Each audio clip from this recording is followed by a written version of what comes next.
मैं भी गाज़ीपुर से हूँ, आप भी गाज़ीपुर से हैं। हमारे बीच आनंद प्रधान जी बैठे हुए हैं, आप भी गाज़ीपुर से हैं। तमाम लोग हैं जो गाज़ीपुर की धरती से निकलकर दिल्ली गए, बम्बई गए और उन्होंने अपने लिए स्पेस क्रिएट किया। लेकिन आज भी बहुत सारे लोग जो यहाँ से निकलते हैं, दूसरे शहरों में जाते हैं, इस बात को लेकर बहुत कॉन्शियस रहते हैं। एक आइडेंटिटी क्राइसिस कह सकते हैं थोड़ा आसान लहजे में। अगर उनसे आप पूछिए सीधे सीधे कि कहाँ घर हो, अगर भोजपुरी में पूछे शायद वो बता देंगे, लेकिन किसी ने पूछे कि from where you belong to और उनको अंग्रेजी आती है, आप कहाँ से हैं, तो वो बनारस कहता है। तो गाज़ीपुर सीधे सीधे नहीं कहता है। और यहाँ बहुत सारे युवा बैठे हुए हैं, तो मैं आपसे ये पूछना चाहूँगा, अभी एक गाना आया था कि मुंबई में काबा, तो गाज़ीपुर में काबा। गाजीपुर में जगह में कुछ नहीं होता, हमेशा जगह तो निर्जीव होती है, कमरा तो निर्जीव होता है, वहाँ बैठा कौन है। अब ऑटोबायोग्राफी ऑफ योगी जो किताब है, जिसको आप लोगों ने सबने थोड़ा बहुत तो पढ़ा ही होगा, नहीं पढ़ा होगा तो नाम तो सुना ही होगा।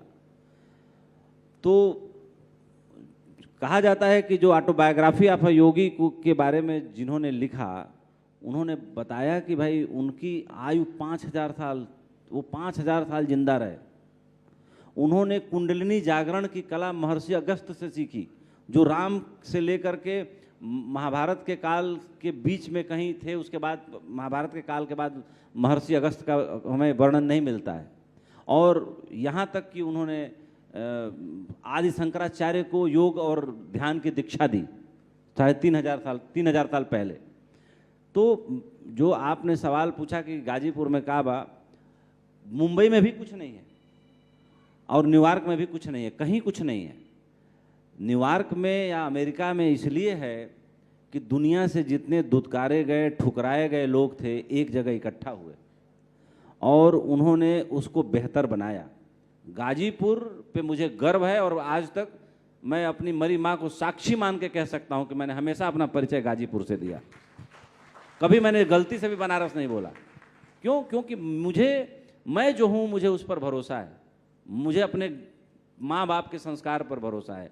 डरते वो लोग हैं, छद्म व्यवहार वो लोग करते हैं जिनके पास न अपनी जमीन होती है, न अपना आसमान होता है। डरते वो लोग हैं जो अज्ञात में छलांग नहीं लगा सकते हैं। डरते वो लोग हैं जिनको किसी नाम और सहारे की जरूरत होती है।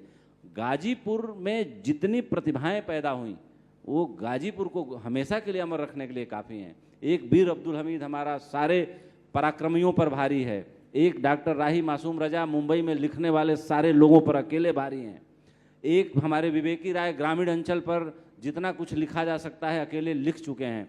ललित निबंध में कुबेर नाथ राय जैसा दूसरा आदमी शायद साहित्य में पैदा हो। तो कहने का मतलब है कि हमारे देश में पंडित रविशंकर वाली कहानी अपन क्लियर करेंगे। मुझे किसी बहुत गहरे आदमी ने बात बताई, लेकिन कहीं वो ठीक से मुझे मिल नहीं रहा है कि वो पंडित रविशंकर गाजीपुर में नुसरतपुर एक गांव है, वहां पैदा हुआ था। इस पर रिसर्च किया जाएगा। ये सच है, सच है ना? ये सच है। तो वो एक पंडित रविशंकर जैसा दूसरा पंडित रविशंकर को ढूंढना मुश्किल है। तो कहने का मतलब है कि गाजीपुर अपने आप में इतना मुकम्मल जगह है, इतना मुकम्मल जिला है और इतना बड़ा जिला था कि इस जिले से निकल के 3 जिले बने। तो मुझे गाजीपुर पे गर्व है और गाजीपुर है क्योंकि लोगों से जगह बनती है। वैसे तो जगह निर्जीव होती है,